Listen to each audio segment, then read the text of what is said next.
we thought nightlife is dying. He said, no bro, it's not nightlife dying, it's life dying bro. I'm like, huh? What the He said, I drive to Sengpang Bedok last night, I thought got 5 prata shop, now got 0 prata shop. There's a general lack of attendance when it comes to clubbing people. They are just like wanting to come in for free, get free drinks. That's a wild ass. But there are some clubs, they are giving that away. There's no way that I can go there and expect like free entry, free drinks. Looking like this, like I have to pay double. The worst is your loved ones, the people close to you. They look at this, it's like, hey, only 5 people, only 3 do for what? They talk to you like you make a wrong decision in your life. The first thing I would like to talk about is like the state of music in Singapore and government support lah. So, how essential is government support in your opinion, right? And do you think the government is doing enough for Singapore music scene?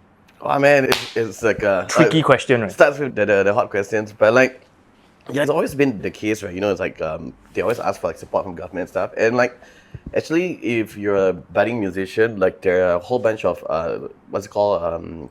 Grants. Grants, yeah, grants from NAC that you can get. So like this also includes like you can produce your whole EP. Oh damn! Yeah. But is it a fixed amount? I think it's capped at like 10K, or I'm not too sure. It's been a while since I got it, but it's like when you do your proposal for it, like you have to like show that you want to pay. You can pay half. And then they will show that you can pay half. As in like you budget it, it's like budget to show like, okay, like they'll try to cover half or maybe a little bit more. But like it comes with like the full production of your EP and actual EP launch to show everything is okay. But like you just need to like be presentation savvy and look up for the guys. I think they give it like twice a year or so.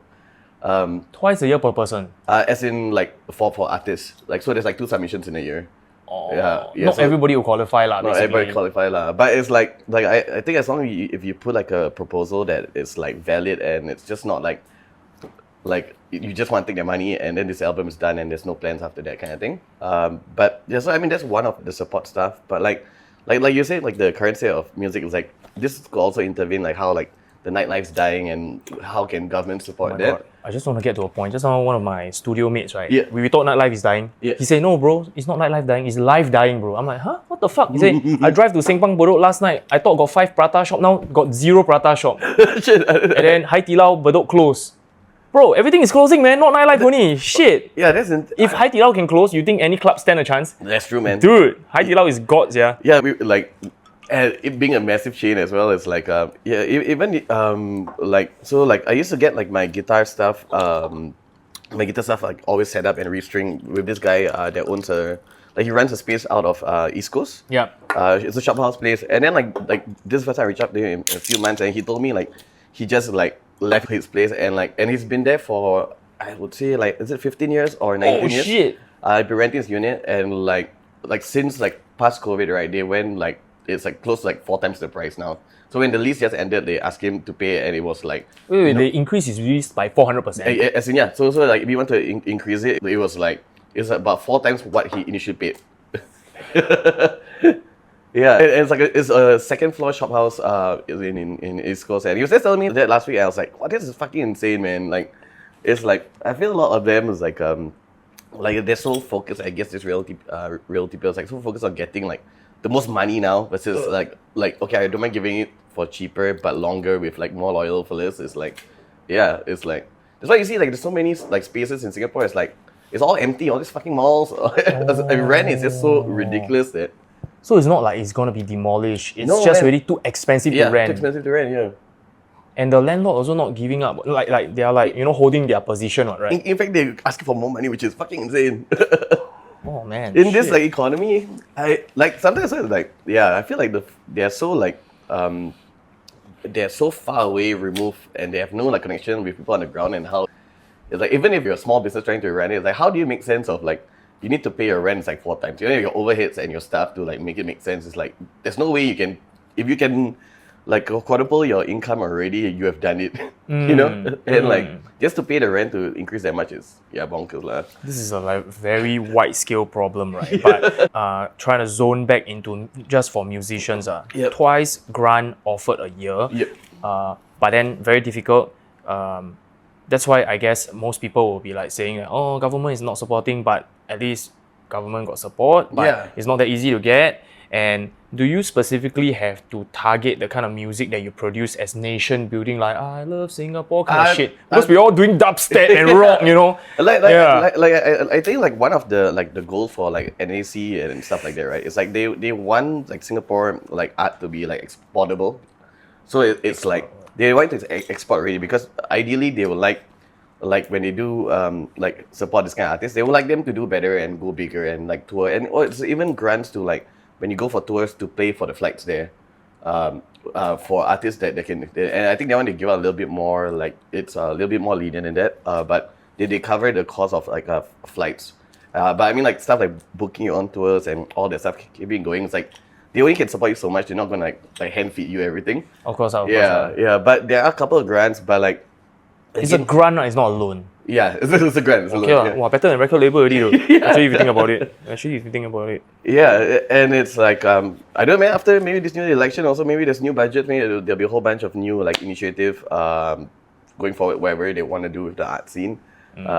Yeah, but like whoever's watching, it's like always good to see the NAC website. There's a whole bunch of grants. NAC is National Arts Council. Yeah, National Arts Council. Yeah, yeah. There's always like just go to the site. Just read up about it. There's all the information that's there. What about Compass? Compass is like help you collect money, right? Not give you money, right? Yeah, Compass collects money on behalf of publishers and like live venue stuff. Yeah, it's like Compass is like I do not know too much about it, but yeah, the publishing scene itself there is a whole different ball game. So if you're a songwriter, please get like linked to a publisher so that they can protect you and can chase money for you in the future. I think a very good point by previous podcast with Joshua P. Joshua P. Oh, okay. I think one of the shareholders of Behind the Green Doors, right? Or you can say the boss, one of the boss. Yep. And then he's saying that if you look at the Singapore GDP, right, music is like so fucking small as compared to like something bigger like trade. Yeah. You know? So obviously, if they want to reallocate resources to support these industry like AI, trade, or music, I don't know, like pharmaceutical or whatever, they have to pump equivalent to the ROI, right? Yeah, for sure. So imagine you pump so much money into music, right? But it's not really making money, whereas trade is making so much money, then it doesn't make sense. So I guess that's the government point of view. It's valid as hell, so right? Valid. It's so valid, dude. It's like, we suck thumb, bro. It's like we know. Yeah. Yeah, it's like, I mean, like even when you see like local musicians where they're doing like music for a living, like I feel like you're already doing music for a living. It could be like DJing or like in Singapore, band. right? In Singapore, it's like honestly that's fucking like godlike status already. If you can like not worry about your bills and be complete by music, like as a musician, it's like it's such a great achievement. And anyone else that still try to do music on the side stuff, it's like it's purely like for passion and like hoping that it would turn. Like the tides would turn. Yeah, but again, it's like such a small Venn diagram of people that actually are doing it like properly and making a living and touring and having like killer streams every month. Millennium level and above. Yeah, I mean, Singapore is like it's like a Wukong, right? Wukong and Inquisitive. Yeah, Inquisitive. And then like pop acts, there's like Josh McCarthy's like a couple of guys like Jason Gelchen that yeah. Like when you see them like doing that kind of streams and they live in Bedok or live in fucking Jurong, it's like it's pretty cool to see like their local dude like without any like full on label support is having like 2 million on these streamers, like music streamers. It's like fucking insane. Yeah, but it's also so relatable because like the guy is like it's a 6 degree of separation. It's like a mutual friend where they're doing it, and it's just the consistency and like I watched his episode also and yeah, dude, unhinged, man, bro. Just let go. Yeah, dude. I like me and him. We go way back, and he's telling some stories in there. And I was like, yeah, I remember that. I need to dispute this. He talked about like his 3-arm band tattoo. He was talking about, and he said something about like Captain. Something about his breakup lah, his father lah. Maybe he stopped doing drugs or something. He said some shit like that, but I'll dispute it right now. He always wanted to be endorsed by Adidas, and he got the 3 stripes just for that. I'm telling you. That motherfucking guy. Wow, that one. He was lying to the cameras. Product placement. Yeah, and then he's yet to get the endorsement, but he's Jason, so sorry. It's coming soon. I swear. You have 300 million streams, man. That is fucking next level. Yes, dude. Jason. Fuck you. But yeah. So now going a little bit focus back to you, right? You were known for throwing bass music events under Bad Ideas only, which contributed a lot to the underground music scene lah. It's like one of the most significant ones. So why did you start this in the first place? Yep. And why didn't you like continue it?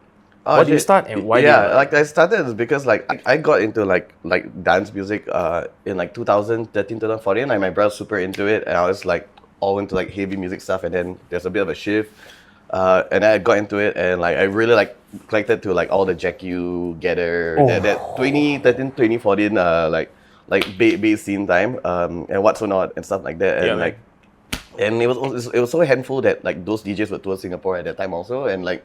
You even go to like any clubs, like they play a bass song for like just one drop also, and then they always play like a Skrillex song, and then it's done with it. And like I personally hated the entire like dance music scene because there wasn't like no one was playing the kind of music that I like. So you don't like the dubstep era? No, I said I do like the mainstream stuff that was happening here. Or like progressive house. Yeah, as in like I was just not into everything. Just like for me, just like I just couldn't click with it, and like. And then there were more raves that's happening in like Indonesia and stuff like that, and we're always going for these raves and be like, you know, honestly, like I think there is definitely like a market for people like me or like-minded fellows like me. And then I slowly started like reaching out on dudes on SoundCloud and anyone that was a mutual then because it was my first time DJing also. Just got into like production and DJing, and so I started trying it because there wasn't like music like that played and then it was tough because like I was doing everything by myself. I had no team, so it was just me. Sounds so relatable, bro. It was just me. So it's like everything from fucking booking the venue, like the video work, the graphic stuff, contacting everyone, show day setting up, and like there were shows where I was the door person and the sound person and the guy like running the show because like I couldn't find someone to do like the door person duty. And then, That's not a distant past from myself as well. And a couple of years. And the way I mean the way it stopped also is like venues was just always a problem for me. And when we started, it's like I was using it at Pedro Neger, the second floor, and like they had a good deal. Like I didn't have to pay for the overheads. They just need to make 1.2 in bar sales, and I can keep tickets at the door, and everything else is there. So it's like, and like I think I was like always keeping the tickets at $10 or $15. I wanted it to be as cheap as possible because like, I'd rather more people come and then you just like buy 2 drinks at the bar and that's better than you paying like at least. And this was in like 2018. It's like, and so like that place like we ran shows there I think for a year and a half until the Blue Jazz lost the licensing, so then they can't throw shows there. And then for like the years after COVID. I started throwing it at this place called The Parlour, and there's a jamming studio upstairs, and the first floor is a restaurant. So like, we'll just empty out the restaurant and turn it into like a rave space. But it's like completely, like there's no license, and it's just, it's pretty run and gun so far. It's like only like twice cops came, but they came at the tail end of it to see what's going on. Okay. But and those shows, right? It's like I was like selling out those shows, and like I keep like when I do business, I just like, okay, I just need 80 people to come so that I can pay everyone off and everything be okay. And like anything else more is honestly is really great for me. But like every show is like, even though it was kind of sold out, I always kind of broke even, or I got like $75 more to take care. And like I was like cool with it because it's like, we have a whole party where everyone had a great time. If I change this and be like, if I went out tonight to drink, I spent like $150 and I get nothing from it besides like some laughs. But like I'm doing shows, it's like I just want to like showcase like new artists at that time that don't really play club stuff, and like build a scene of like weird bass or weird dance alt acts. And since then, as I'm not sure because I couldn't find a venue that's like makes sense and I'm not losing money and stressing about. Oh my god, that's so relatable. You know, I mean, remember... for you, your revelry stuff, it's like venue wise, it's the same. So it's like you want a place that has everything for you, like your bar, your sound, the toilet and stuff, but then also there's just so much fucking stress and I mean, for revelry it's a bit simpler because our sound is not too left field. We are like really in the middle. That's why we are engaging all the underground guys, the mainstream guys, but that's not the problem. But the problem is I feel like there's a general lack of attendance when it comes to clubbing people. They are just like wanting to come in for free, get free drinks. That's like minimum, If you don't give me free entry, no free drinks, then why the hell I come? Then like that, why people open club in the first place, That's a right? wild ask also. That's a wild ask, especially man. if not but there are some clubs that they are giving that away, man. I mean, maybe we're super babe, then like you get Super babe, There's no way that I can go there and fucking expect like free entry drinks. Yeah, looking like this, it's like I have to pay double there.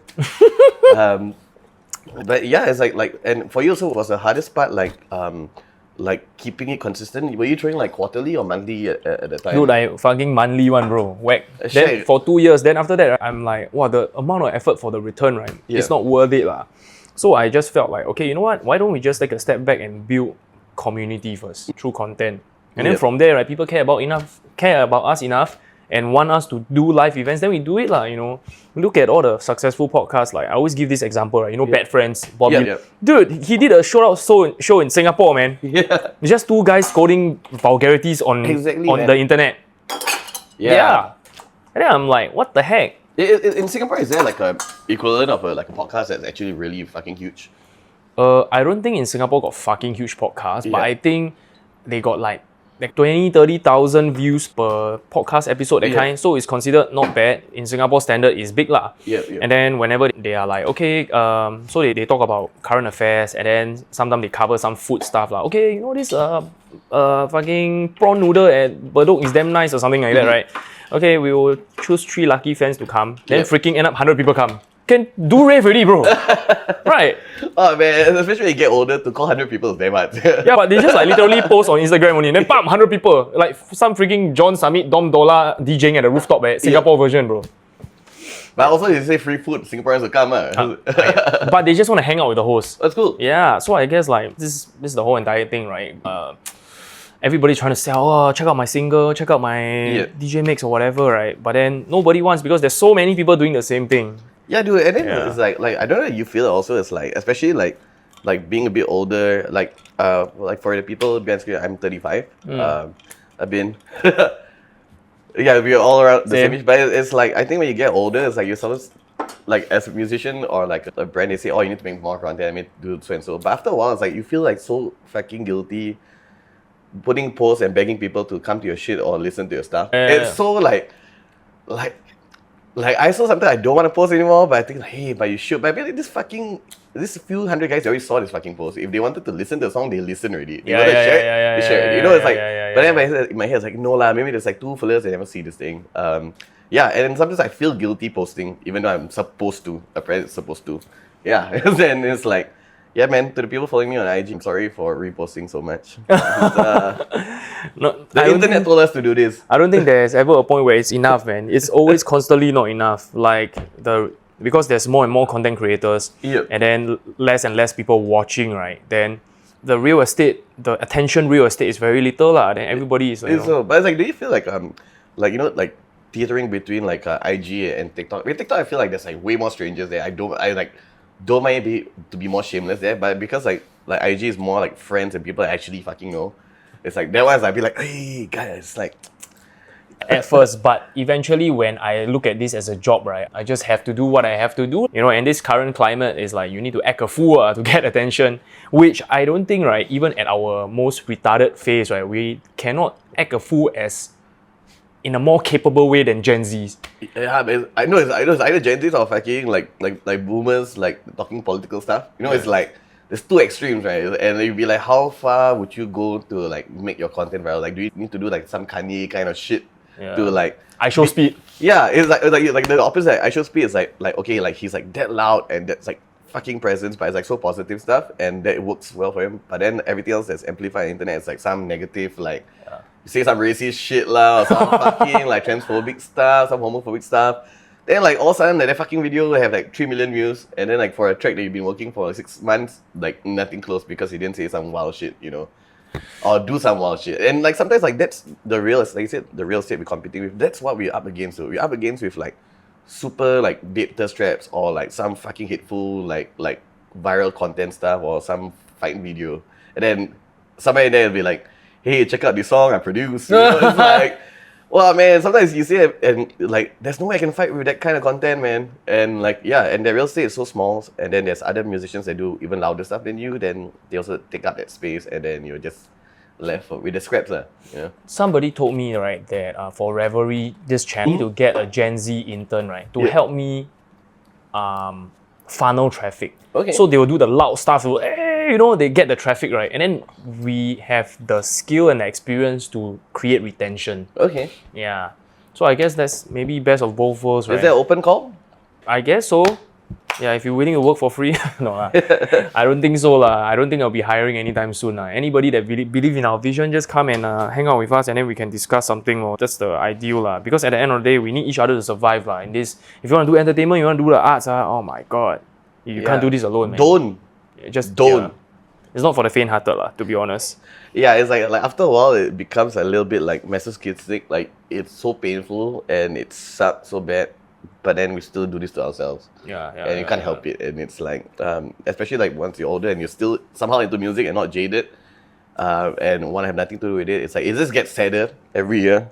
But somehow if it's fun, it's worth the painfulness. 365 days, one day fun enough. Yeah, you just suffer for the rest of the 364 days. It's like for me, it's like the best part of any of this is like playing shows. Like it's always been like, that's been the goal, like to play shows and to act like a crazy person up there and vent out and just go well. That's like the best part of it all. Yeah. And like that makes up for like you said, the rest of the days. If I don't have a show in like a month or so, like all I'm thinking about from here till then is like, wow man, the first time the song starts, they're gonna fucking kena. They all gonna die. You know, and like and that's all I'm thinking every time in between work, in between walking my dog or like just to myself, kena them, bro. It was like that first song, this motherfucker's gonna kena, you know. And yeah, but I mean, like that, what keeps me going.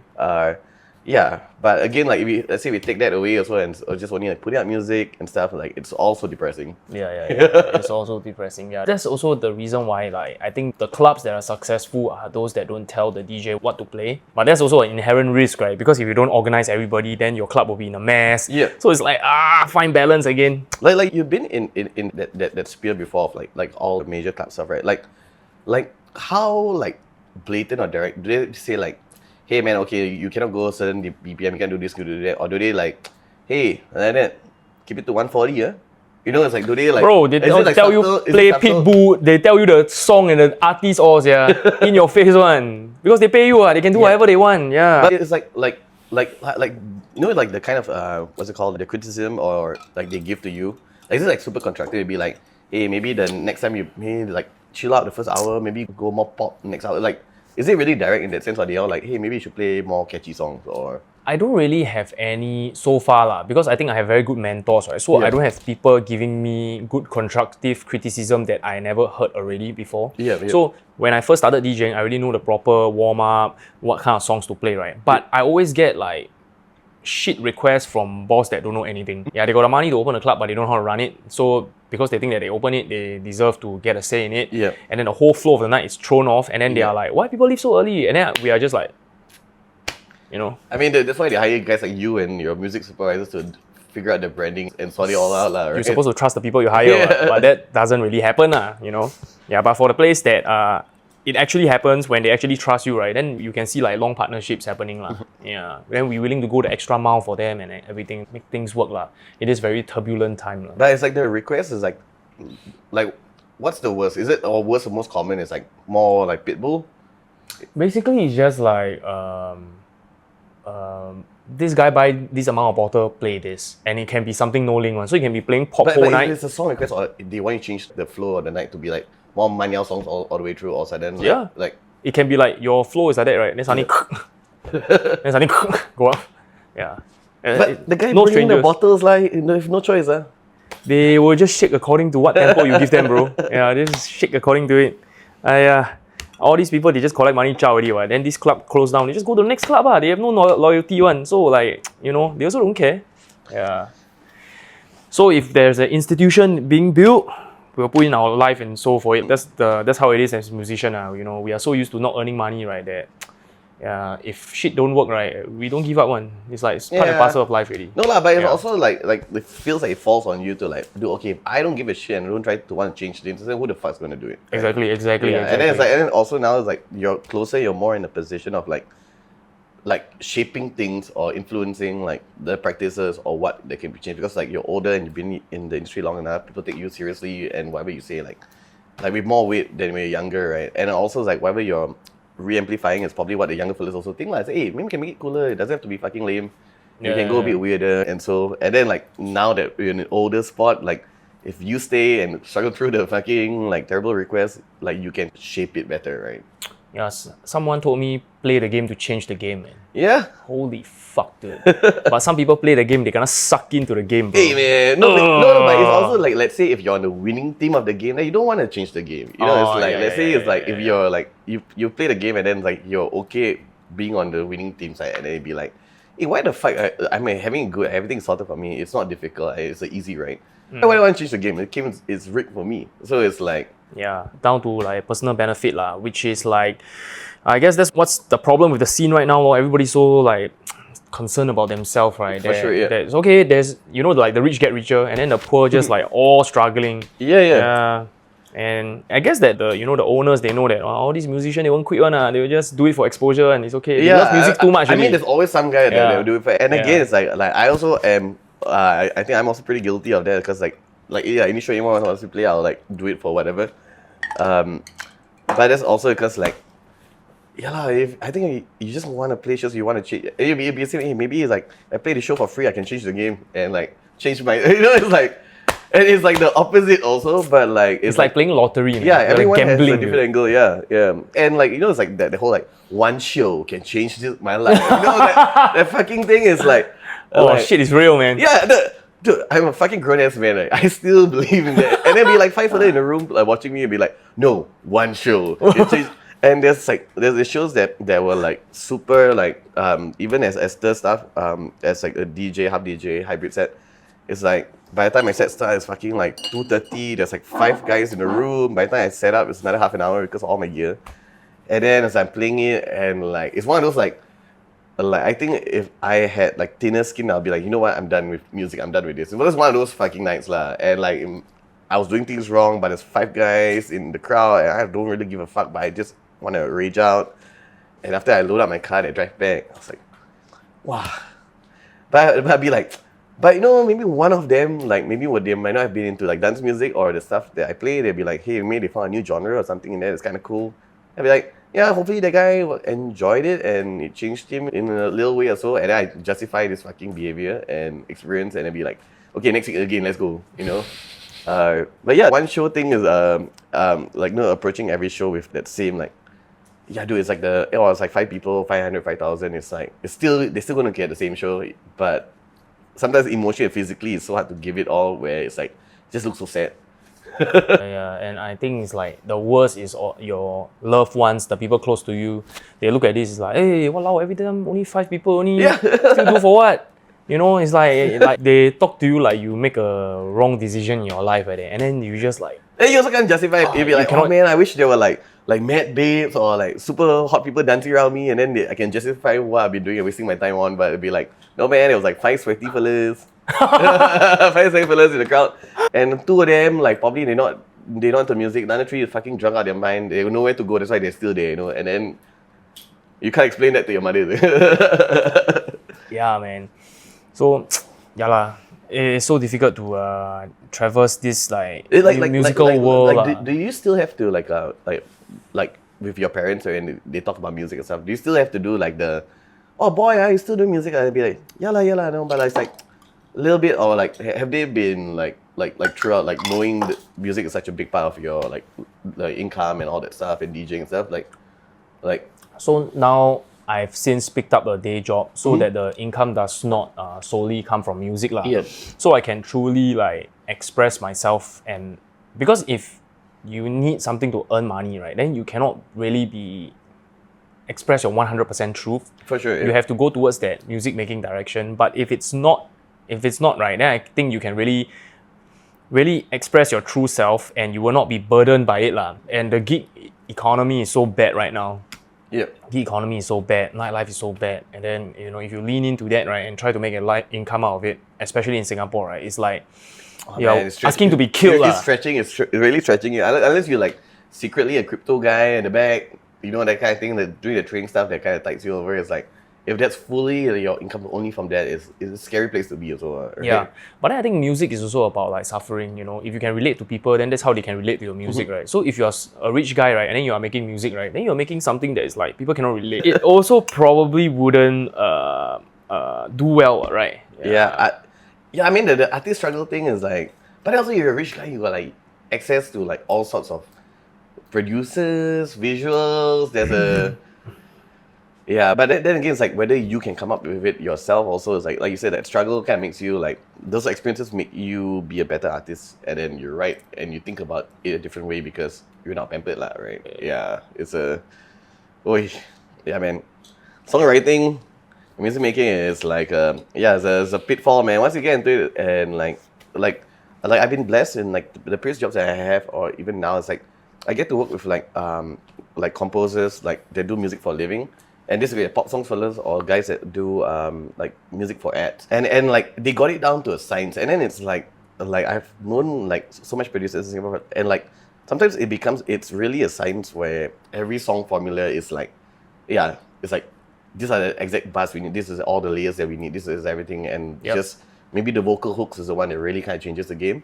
But it's like, and it's so weird to me because like for me, music making, I know no theory and stuff. And it's always like, you're noodling and like, whoa, hey, this is kind of cool. Hey, like, wait, what was that? And then be like, hey, okay, let's try this. And I do not know what I'm doing all the time.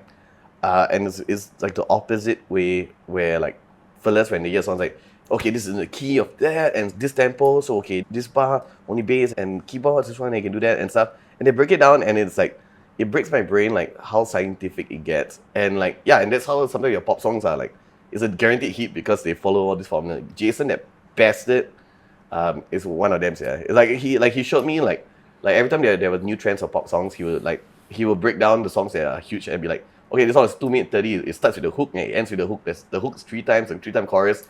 Yeah, I was like, hold on, I was like, dude, I just thought like that verse is pretty cool, man. And it's like, I did not think about it in that way, and that's how sometimes it's like when it comes to like songwriting and doing music for a living, it's like, I think like the guys that really do it well, it's like they understand the whole science and the math, and sometimes it's not even like art form, it's just like an equation for them to figure out. And if it's an equation, then some big AI company can just hire the top 5 music producers, Max Martin, Benny Blanco, right, and put together an algorithm, right? Then sayonara already. Music doesn't have to be a job anymore. I don't think so, man. Music doesn't have to be a job anymore. But again, also it's like it could be like, okay, if that's like the mainstream outlook and way it goes, right, then there will be like a counterculture of people that like purposely go out and buy CDs only because, or like from a producer artist, because like, hey, this is like human shit, this is like 100% human music, it's like that kind of thing. It's like it'll be a smaller niche market, but then it's like the fellas that will pay like $35 for a cassette tape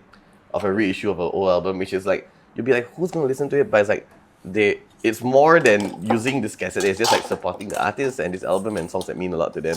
I thought about that, right? Yeah. But I feel like that, right, is like an act of rebellion that will not last long. Because do you see in 2025, got anybody like hate on the electric motor and like no to the industrial revolution? I will still ride on my horse carriage. The steampunk guys. Support the carriage man. I will support his career. It's not possible, dude, right? Fucking horses don't have COE on them, dude. Cannot scan, bro. Yeah, so that's why the more I see it, right, this one is also another like, I don't know, dancing astronaut or we rave you, that kind of like Instagram, right? One OG DJ say sooner music production and composing, right, is just going to be the luxury for the rich. If you are poor, you have no time to do that because it's not going to pay your bills. Yeah. But like, it makes sense. Like, I think it will get weirder also. But it's only because like, I think the only reason why we all still have a little bit of like an input in the game is because like making music and putting it out there is easier now than it's been before, right? Yes. It's like everyone has a laptop or phone, and there's like all the apps to make music on it and like distribute it immediately. And like, I think like that changes the game versus like, we like mentioned, it's like the market's like this now, but we only can put out music by going to actual studios, working with producers and paying it out of pocket versus doing it yourself. Then it's like fully for the rich lah. But then now it's like any fucking asshole can like record an album on his phone and put it out immediately, and like while that still go, and then again like you said, the poor people got like the struggle and vibes and the hooks, maybe a different kind of hook that the rich guy wouldn't have. The rich guy can hire the poor person to write it. Exactly, but fuck, bro! But the poor guy won't be poor anymore. Poor, you can act poor, yo. I'm from the hood. From Hougang. Okay. Hey, I'm a Hougang man, so I got free pass. It's not like a slur Not really hood though. I'm from Yishun, bro. Then So shit. But it's. Do you think it's just marketing for No Yishun? lah, it's just like funny, bro. They just want to like Singapore too peaceful already. They want to create a common enemy. But really, like the Yishun man is the equivalent of like the Florida man. It's like the Yishun man does this, Yishun man kills cats, Yishun man steals all the underwear. It's like Florida man fucks the alligator. It's this boogeyman guy that goes there and fucks things up. Yeah. It's like stimulation, right? Imagine like if like, you know, because like I think Singaporean life is like quite routine. I wake up, I work, Yep. I OT, let my company squeeze me dry, I go back to sleep. Yep. I might not even sleep, I next day work again. Don't forget to add I watch a series of Netflix on the train back home. Because I try to gain back my life. Yeah. I'm trying to gain control of my life. Oh my god. Yeah, man, it's like when I take the train back in the evening, it's like watching the series on the show. It has like the Japanese like office man, workers, salaryman kind of vibes going on there, and it's like it looks very sad, and it's like, wow, I can't imagine watching a 40-minute series like walking back home. Yeah, it's like for me that's like so like brain breaking because like you can't really focus on anything and you don't want to fucking walk into traffic or knock into a person and like yeah. And then right now, speaking of the difficulty in music, right? Are you still pursuing your various artist aliases, or you are like kind of focusing on a day job right now? Oh man, like for me it's like wait, down here. What? We're gonna top up. Yeah. I'm gonna open one of this. Let's go for the ginger ale. Ooh, well, that's a bit stiff. Need a mixer, man. Yeah. Sorry, I think I cut that part out a bit. What's the question again? Because you have like multiple artist aliases, right? Yeah. Are you still pursuing them, or you are kind of like focusing more on your day job? Oh man, no man. It's like the only reason why I have a job is so that I can do music like for fun. I mean, like I think my relationship with it, and again it's like it gets very alienating in a sense because it's like in my head, my relationship with music is very different from like everyone else I know, I guess, or even people that I grew up with.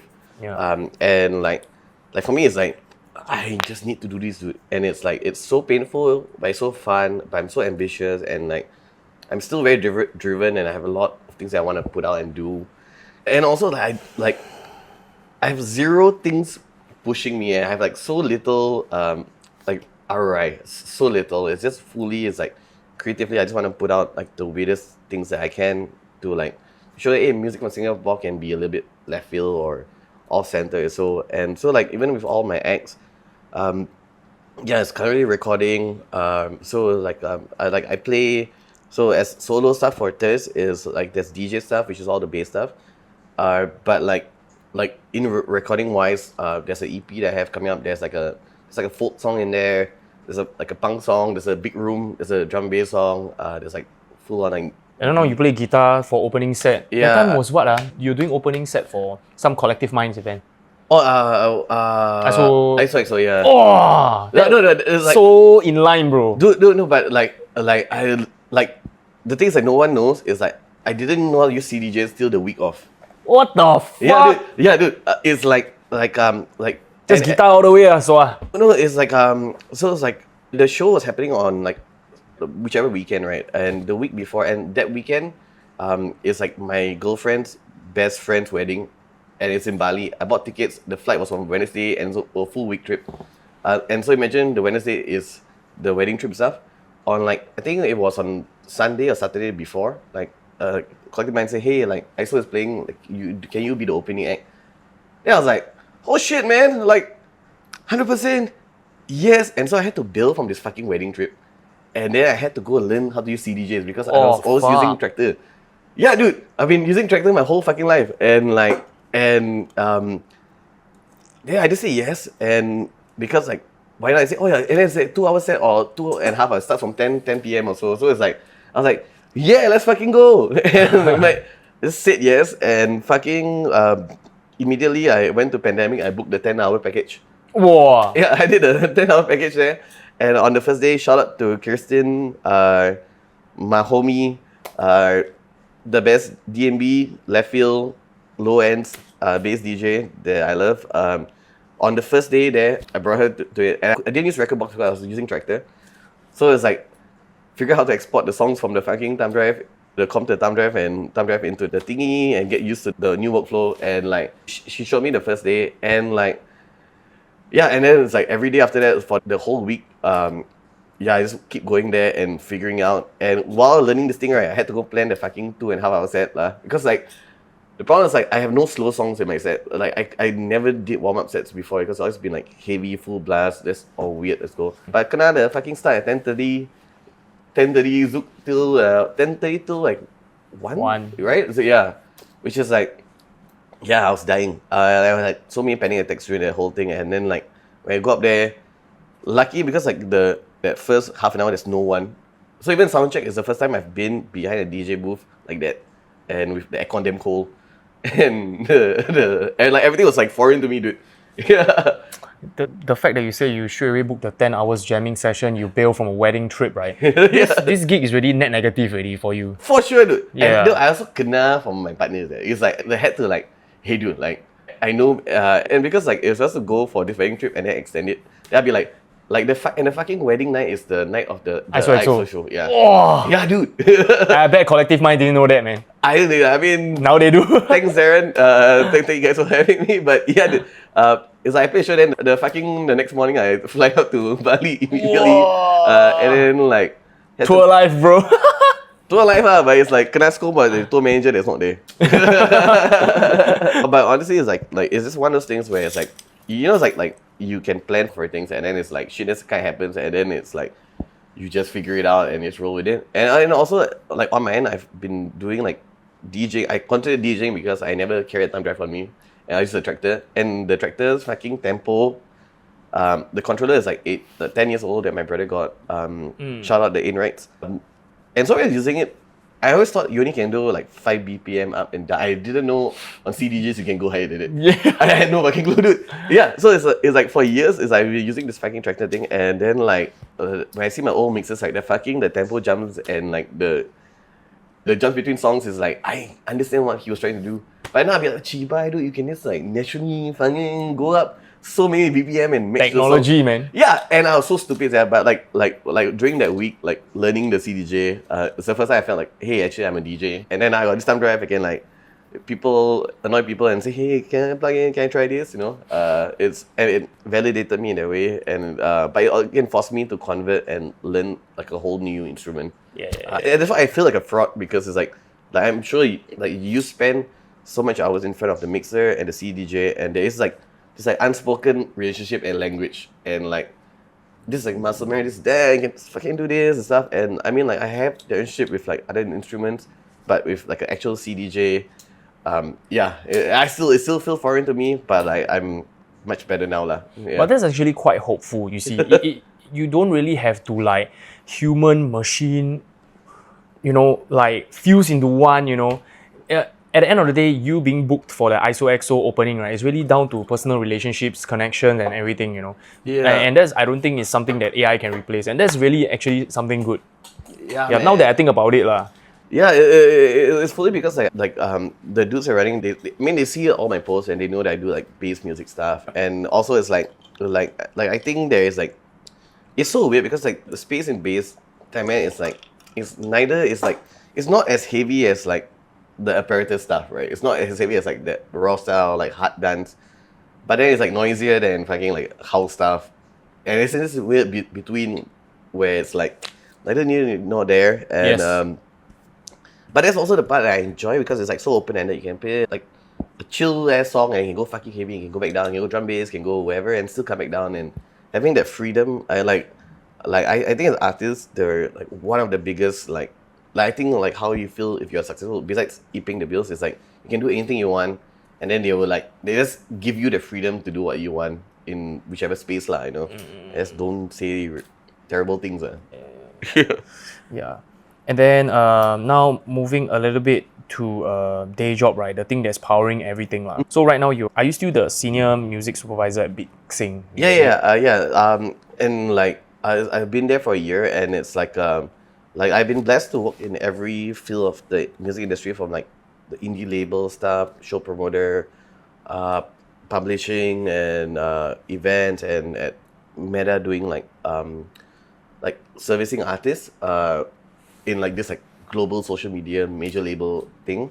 But then my current job is like to put music on ads, and it's like shampoo ads, like for the most of it. So, but it's like working with either composers or labels, and like yeah, and it's wild because you know, it's like I've grown up watching so much movies and shows, and be like, when you see a song in like the season finale of a series, it'd be like, dude, how they got the song there? It's like, who liked that song? Like how it's done and stuff. And then now I'm in the position of like that's what I do for a living. I can figure out like, yeah, if like they need a Dua Lipa song for this ad, they'll come to us, and then I'll figure it out and reach out to labels, talk to the writers, and see like, okay, so it's X amount for this shampoo thing, or it's like actually doesn't align with the artist. But then you get to see like how much like producers and songwriters get in like this like foreign land to us. Yeah, when it comes to like the soundtrack, and again, so I also don't know like if you put your song in like an Avengers movie, it's like they ask you like, hey, you want to use your song? It's like, what's the budget? Fuck, dude. Yeah, you know, it's like That's huge, man. Yeah, or even it's an indie movie, but they want to use this pop song in there. It's like, how much do they have to pay? You know, that kind of thing. And it's like a whole different world. And it's music licensing, which is like so much contracts and like might be boring to a whole bunch of people. But again, like the publisher stuff, the money stuff in the end, there's some back end money that you get that you forget about, yeah, which is like they're pretty cool. But yeah. these are sync, right? Like Yeah. sync to TV, sync to ad, right? Yeah. It's actually the biggest amount of money that you can get based off of the music alone. Yeah. Yeah. And it's like it's wild because like I've seen personally like dudes that do music, like a 15-second ad, but then it's like in like Mexico for like a year. It's like pays like 30K for the license just for the ad to run in Mexico For 1 year. for 1 year. A 15-second music that you did. Damn. Like, yeah, and Off of your existing work, bro. yeah, which Fuck. is like it's like it goes up to that much, but it's also like so it's like the producer, song composer stuff, guys that do that. It's like it's like you have to deal with clients, you have to deal with shitty briefs, but like if songs hit or it's something that the client connects with, you re-license it for whatever, man. Yeah, and it's like I've known so many like composers and producers in my life, and like in like knowing like how much they get like for normal jobs, and I've seen how much more it can be. It fucking broke my brain, and straight away I had to tell guys, honestly, like there's some bang to be made with like songs, but like whether it connects with the client is a different thing. Yeah, so this is exactly what this channel is for. Yeah. Like, do you have any specific numbers that you can reveal or like tips for like music producers? Because right now music producers, I think they are getting the least. Yeah. Like I think touring artists, you get the most, right, from the Yeah, tour. Yeah. So as music producer, you can put music in your ads, Yeah. put music in movies. But how do they get there? Who do they talk to? Ah man, there's okay, I think for like the home producers, there are a whole bunch of like I think what you can do is like check out like try to search for like music libraries. So it could be you sell your like maybe like an EP of like elevator music to a music library, and music libraries are like they will just collect mad catalogs of different kind of musics, and then they would like so like, even for us we work with music libraries to be like, hey, we need like this energetic dancehall female What kind of music empowerment. libraries? Sorry? What kind of music libraries? Like the ones that I'm personally working with is like Audio Network, Extreme Music, and West One Music Group. I mean those are my personal like favorites that we work with. And then in there is like there's like hundreds and thousands of songs in every genre. And it's written by a random composer and the friend. But it's all fucking quality lah. It's like everything that you're in like this Love Island show. You know, like there is a specific like Love Island marriage, Married at First Sight, that kind of fucking like Deadpool movie. yeah. It's like the like one scene be like, and then she went away. You know, the kind of thing is one fucking 30 seconds. It's called from some library song. And it's searched by like the lyrics or something. But like yeah, it's from some random composer.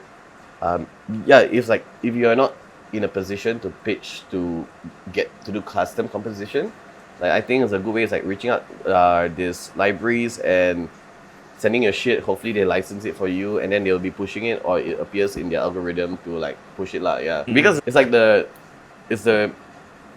sorry. Yeah, because there's no other way in. Yeah, and again, it's like even when I got to sing, it's like this door was so close. I couldn't figure out anyone that did sing. I had no idea what this math is. But again, it's like in long term, it's like this will always be there because like songs, music is so needed in film, and visuals always need music, and and that won't go away. And like it makes so much film better because of the music was so dope. Yeah. Hans Zimmer rolling, bro, in cash. Man. Yeah. Dude, I if I got to reach out to Hans Zimmer and find out how much is his like demo or like, I'll let you know immediately. Oh. Yeah, because it's like, even for me, it'd be like The most well-kept secret in the world, bro. Yeah, you'd be like, hey, how much is it for Hans Zimmer to do like your soundtrack, that one song? It'd be like, I'd love to fucking know that shit. Yeah, damn. That's crazy info, man. Yeah. I guess like music, but why, right? Also, do you think that music is so like closed off? Like, why all these information are not like publicly available as compared to, let's just say, like medical field or engineering or lawyer, where it's like, okay, you know what? Here's all the information you need, right, to be the best possible doctor or lawyer, right, to help you succeed. But music, no, everything is secret. I cannot let you know. Yeah, because if I let you know, then I don't earn the money. Is it? Yeah, but I guess because that pie is so small, right? That pie is so small, it'd be like, hey, like, I got this little like crumb at the end, and I only got a crumb. I'm not going to share this crumb with anyone else. And that's true. Yeah, and I mean, like for me, it's like I've been lucky enough to see like how the sausage is made in so many different fields of it, and like anyone that knows me is like I tell them everything that I fucking know, because it's like they're younger and they're smarter and they have more energy and they're better than me, and maybe they can use the information to do something better. They can modify it to be one crazy. 100%, yeah. It's like I'm not gonna profit. If I was gonna profit from it, I would make more money by now and be in a different place by now. But that's not happening. It's on them to use this information and fuck it up. Yeah. We are in the 5 sweaty dudes era. 5 sweaty dudes, man, always, man. Yeah, may they be more successful than us. Maybe it's like 5 sweaty dudes and 4 sweaty dudes and 1 angry girlfriend. That's my crowd.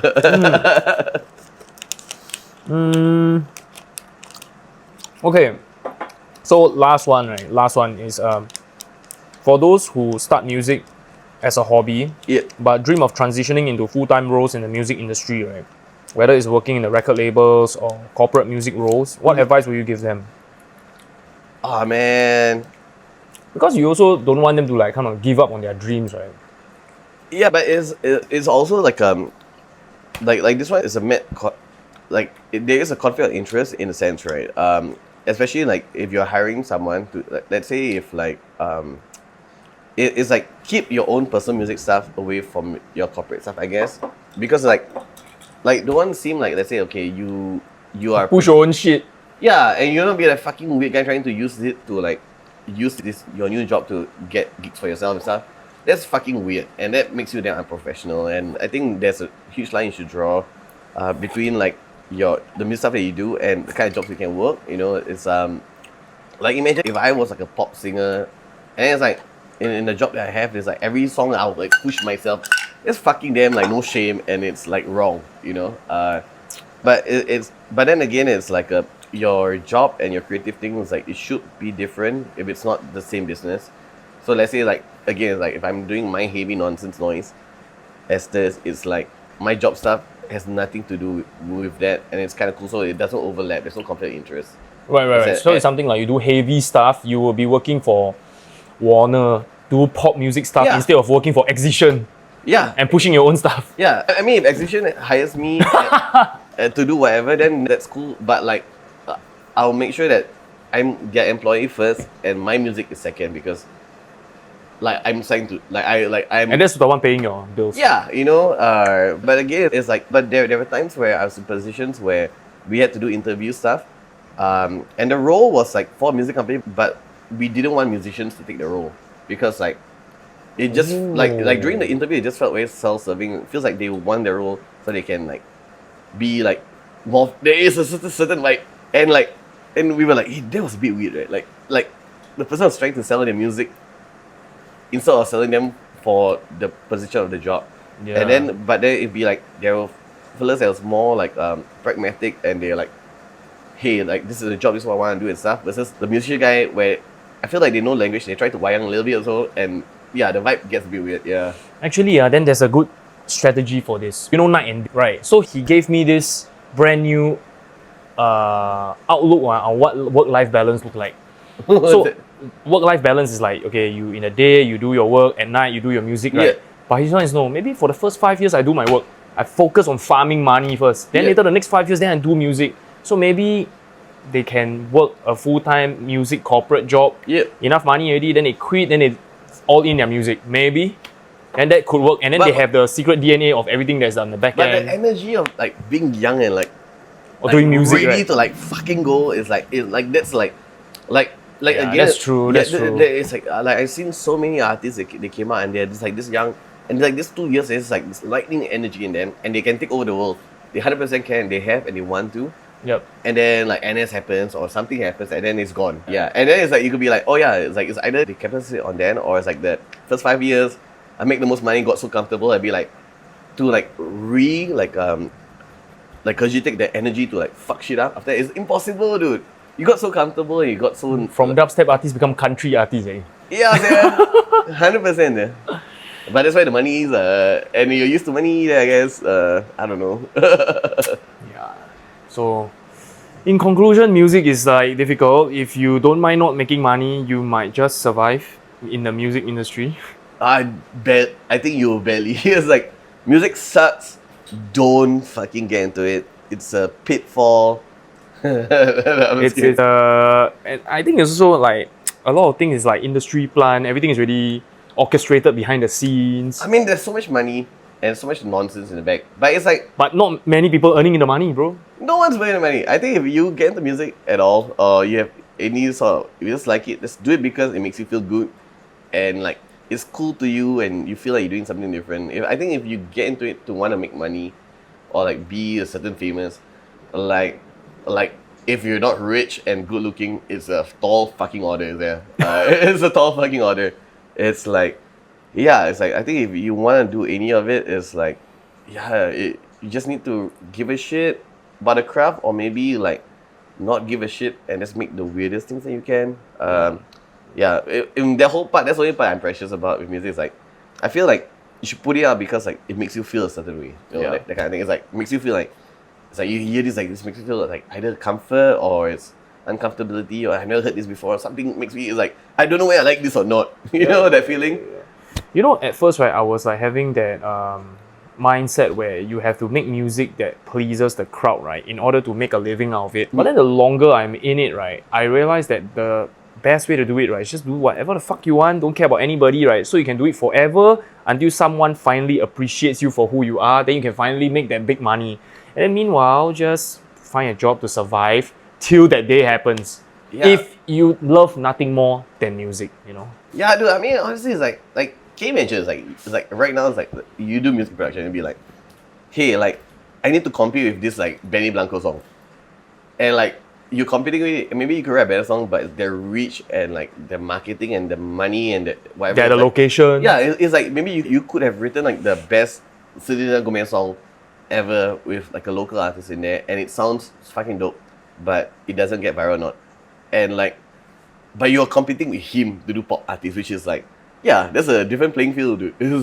Yeah. And music is subjective. It's For like, sure. you know, latest Skrillex album, Fuck You, I'm Not Andy Warhol. You know, the Andy Warhol, where he just take the banana scotch tape on the wall, right? Yeah. Then people take photo of the thing, and he take photo of the people taking photo of the thing. And that's the art. Dude. Yeah. Yeah. Dude, it's like but the album, the flow is like it's a mixtape, bro. It's a mixtape, but again, you know, like this is the part where I told like my pretty friends, I want to see like the complete Ableton file, where because it's like every song there is a fucking scene that links to the next song. I want to see like, is it actually one fucking long huge thingy? Chat, y'all let us know in the comments. Is it like one? Because the transitions for every song is so fucking like seamless, bro. Yeah, there's layers that kind of goes through and then it goes into the next song for like the first bar or so. Yeah, and I want to know whether it's like one long fucking thing. And if it's one long fucking thing, I want to know how many channels it is. Yeah. Because it's like fucking bonkers, bro. Bonkers, dude. One Skrillex song, maybe 100 layers already. And like, I appreciate it. It's like everything's like a minute and a half. Like minute 50 is like, again, it's like I feel with dance songs, like the thing that pisses me off is like, I understand they take too long because of the transition. They want journey, bro. Yeah, but it's like honestly, if anyone's going to use the song, they're going to use it for this drop. So it's like 30 seconds and then it's out. That's and right. long tail and then they can take it out, yeah. Yeah. So I really appreciate Skrillex, Calvin Harris. They reach a point where they are rich enough to don't give a single fuck. Yeah, and then they can produce anything they want, and that's true art right there. Yeah, man. Yeah, art and music. It's pretty cool, but it's very sad. Yeah. All right. Okay. So I guess that's the end of today's podcast. Do you have any upcoming projects that you want to shout out? Or any upcoming shows? Like maybe you're secretly opening for Skrillex or something now? No, man. Far from it. Like music-wise, like the stuff is like I have a EP worth of stuff that will come out in the next few months. Nice. Visual stuff. And then I play bass in this math instrumental band called Seven at the Sea. We got like music video and new singles coming out. And then there's this other terrible band I play for with two amazing producers, Woven Sound and Schwinn. They're called Absit. And we are filming our music video and first single in like the next 2 months or so. So Find a day job that allows you to do all this, man. That's the key, bro. hey dude, my day job ends at 6 so Chun one. Yeah. They don't squeeze you. they don't. Wow. Thank you so much. Thanks again for having me, man.